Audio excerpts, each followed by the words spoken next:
Nech pul topasiz? Ofitsialniy 1 millioncha. Ofitsialniy 1 millioncha. Demak siz tadbirkorsiz. Yo'q. Tadbirkor emasman. Ikkinchi savolimiz, nima ish bilan shug'ullanasiz? Men menejerman kompaniyada. Uchinchi savolimiz esa Toshkentda komfortni yashash uchun necha pul topish kerak? Ya'ni sport zalga borish, yaxshi restoranlarda ovqatlanish, umuman komfortni yashash uchun necha pul topish kerak bir oy davomida? Bir oy davomida qancha topish kerakligini bilmadim. Uni bitta o'zimga bo'lsa, где-то 7-8 million yetadi. Demak, bir o'zingizga bo'lsa 7-8 million yetadi. Agar sizda qizingiz bo'lsa-chi? Qizim bo'lsa, yo'q, men qizlar bilan yurmayman. Ama nima qilyapti bu? Qizlarga pul ishlatish tarafdor emasman, to'g'risi.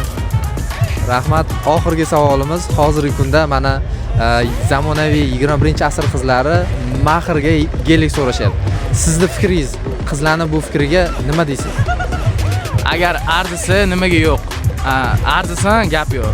Bosish kerak,